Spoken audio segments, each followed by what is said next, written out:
three of our directors from Holy Cowboys, Varun Chopra, from the Takeover, the film in Afghanistan, Anders Hammer, and from Camp Courage, Max Lowe.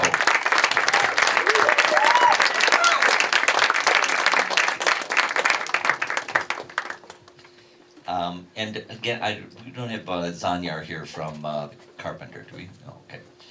So I'm going to ask you each to talk a little bit about your films. Varun, let me start with you. The first film we watched, Holy Cowboys.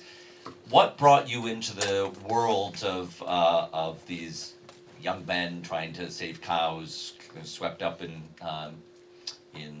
the right-wing Hindu culture in India? Well, the cows have been a stand-in for something way more than just a religious or sanctimonious object that is considered sacred in parts of India. I grew up with the knowledge, and but the trend of cow savior movements and a lot of factions getting together to do this sort of thing has been around for a long time, but the mobilization has happened, which is pretty recent, and because of the emboldened stance of the government, they have come out and propped up in all parts of India. So this was that's how that came to my knowledge. I mean, they're emboldened to an extent that they have presence online and social media and all that sort of thing. So they're very open about discussing their modus operandi and such. So, filming them, were they very welcoming of you to be filming them? I'm curious what they imagined you were doing. Yeah, I think they definitely did their bit of checking us, the background and all that kind of stuff. So getting access to them was one of the major things to be able to build this film. And once we got hold of that, we just had one chance, and once we slowly had a relationship with them and saw what they had to say, they were very forthcoming about what they were doing and brought us to different places. I mean, that just goes to show that how emboldened that they are, and so much so that like some things that were in fact just pretty openly criminal, they were able to accept that and say that in front of the camera. So they were pretty welcome, I suppose. They feel no potential repercussions from. Absolutely. Before I move on, I have to ask you about that very harrowing scene that you filmed, where a driver of a truck is going to have his truck burned, and violence is being committed against him. Can you elaborate any more what went down in that scene and how you experienced it? Certainly, that plays in for the hybrid part of the film. We wanted to make sure, because of ethical reasons and legal and whatnot, that we don't want to have anybody be hurt on camera, especially when we were working with minors and everybody else. And because of the presence of the camera, we didn't want anybody to get hurt. So what we did instead was, despite them asking us and prodding us to follow them around in some of these missions, we hedge against the risk by just having them play it out as they would. So it was a recreation, kind of a take on, I really like An Act of Killing by Joshua Oppenheimer. So it's that kind of, mode of filming with them, wherein they go unprompted and they just basically recreate what they had done merely days ago. So that's how it went down. But nobody was harmed in the making of this, which is very important to us. Let me move on to Anders and your film, The Takeover. So can you give us some context for what your experience is filming in Afghanistan, and your choice to stay when many other outsiders were leaving? I used to live in Afghanistan. I moved there in 2007.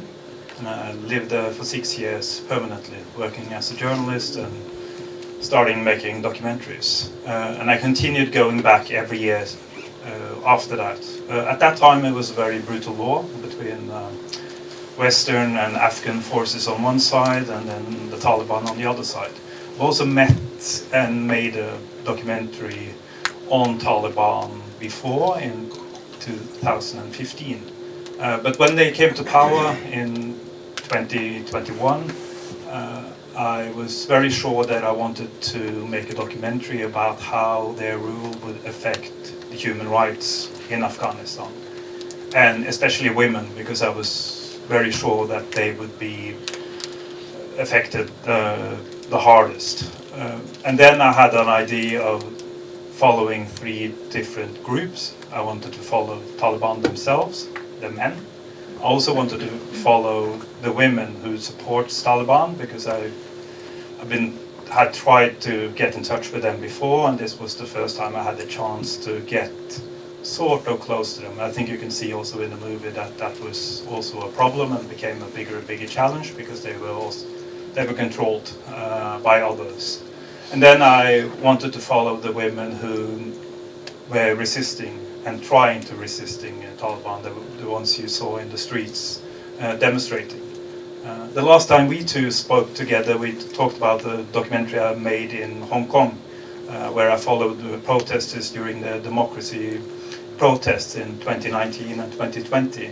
At that time I wanted to go as close as possible and follow the movement in the streets and follow the protesters as close up as I could. And that was also my idea for how to make this film, but it was a very different situation for me being in the field with the camera, because you have, as you could see in the film, some, I would say, the leadership in the Taliban, they are very concerned about their reputation, and they really want to they call themselves Taliban 2.0, some of them, and they want to show that they are different than when they ruled in Afghanistan in the 90s, and they want to have relations to the rest of the world. And I think that's also because they know very well that they are totally dependent on having aid from abroad in order to feed the population, because it's a big humanitarian crisis. And they are trying to deal with it in some way. At the same time, they want to establish their Islamic state, their rule, which is based on a very strict interpretation of Sharia. So I think you can see that some of the foot soldiers have a very different idea of how they should rule, and how they, maybe they don't care really about how they are portrayed, but in the leadership, they really care about how they are portrayed, but they have a problem how to sort of balance it all. And I think the activists are hit very hard, because Taliban, they want to crush any kind of resistance, and there's been a lot of Afghan journalists who have been put in prison and been beaten, and a lot of activists, a lot of people have disappeared, much more than we hear about in the news. And that's, in some cases, it's because people don't know really where they are gone, whether they are alive or if they are in prison. And the human rights organizations are also having a very hard time trying to release the people. Just 2 weeks ago, there was a French Afghan journalist who had been in prison for 286 days, and he went back to Paris and talked about how he had been tortured really hard, and told that if it hadn't been for the pressure from abroad, he would have been killed. He was told by Taliban. And so I think this is the result of trying to make and capture what is happening in Afghanistan, and the development you see in the film is still ongoing. Let me move to Max. With the final film we saw, Camp Courage, about the Milana, the young girl getting the courage to climb this mountain. What brought you into that world, and how it strikes me of all the people who are part of that program, there's probably many stories you could have followed. How did you choose to follow Milana's story? So I actually found that whole story and program through my last film, Torn, which was about my family and the death of my father, and moving on from that and processing it with my family in different ways. And we had rolled that out, and the organization that puts on the camp reached out to me to see if I would come and screen the film and talk to these families about moving on and moving through your grief. And into processing it in different creative ways. And they told me a little bit about the camp and about the families that were going to come, and it was just an immediate, like, this was the story that I was meant to tell next, because it was all these kids who were going through this thing that I had experienced as a young kid, and yeah, it just made sense right off the nose. And in speaking with the folks who put on the camp, Mountain Seed Foundation founders and staff, they identified Milana and Olga to me because they had actually had their story told, as you saw in the news media, when Milana's mom passed away, and they had had a tough time with that because it was used as propaganda, and as news often is, very aggrandized and dramatic, and they felt that their story hadn't been told truthfully, and they wanted that chance. So when I reached out to them and spoke with them and asked if they wanted to do this together, they were very excited and open about it. So, I mean, something that's amazing about any kind of observational documentary is to, see things unfold from the camera. And there does seem a point when you were filming where Milana doesn't want to do this, feels like she's pulling out. Do you feel like, maybe there's, maybe this is the end of my story? Yeah, definitely. I mean, we're really glad that she climbed. Yeah, we actually trimmed a lot of her being a lot more of a kind of a little brat throughout the entire week, especially to her grandma Olga, who is just so sweet and endearing. And it was going to be what it was, and we were just kind of following her through this experience, and we were really lucky that she let us into a lot of those moments that really let you see her and the things that she's going through as a kid. And I was just, it was emotional and difficult for me because I was watching this little girl process this trauma and thinking about how I maybe was processing it as a kid as well, and the things that you see her do that aren't necessarily directly related to the trauma she experienced, but she's like holding on to these fears and things that echo throughout each of us that experience trauma in life in different ways. So. Let me bring the microphone back to Varun. I want to ask each of you about your visual approaches to these films. All three of these films have, in different ways, very striking image making that you created. Varun, can you talk about what your approach was, what you were trying to accomplish visually? Totally. I think what we were trying to accomplish visually was around the fact that we wanted to make sure that the story doesn't feel important in a way that I don't want it to be a reportage. So there was a conscious effort into trying to make it more cinematic, so to speak, and that meant that we wanted to follow a story of a clean slate young man who is going through these processes, and loss of innocence being our guiding source there. And what we really wanted to accomplish with it was to be able to tell a story where all of those things track, but at the same time you're able to see an underlying of course, part of the whole situation here is that once you have a film like that, and I'm very aware that you're giving platform to a lot of people who you don't agree with, and it causes harm. So with the cinematography of the film and the editing of the film, we wanted to make sure that the hand of the filmmaker somehow comes in, and that needed to be told through a story that was kind of a mishmash of a little cinematography has those elements of very formalist filmmaking, but of course it's a documentary at the end of the day, and we wanted to make sure that there would be certain elements that are going to be rough around the edges, but all of that together make a cohesive film. That was the effort. Anders, you're filming sometimes very harrowing conditions where you're the scene of gunfire that rapidly cuts out. Can you talk about what you were, trying to achieve in all these different, sometimes difficult filming circumstances? There had been a war in Afghanistan for 20 years when Taliban came to power. I think the West and the 50 countries who were involved in that war, they lost after having tried a lot of different strategies, and I think they gave up on Afghanistan. And that was very much in my mind when I went back to Afghanistan at that point, because I'm really afraid that that we will forget what is happening in Afghanistan. It's not only a political crisis, but it's also a humanitarian crisis, as we talked about. I find movement to be very engaging, so I'm trying to keep as much as possible in flow with the people I'm following. I never had a bigger problem doing that than in Afghanistan, making this film, because of the intervention from the Talibs. And at some points it got very brutal, and that was also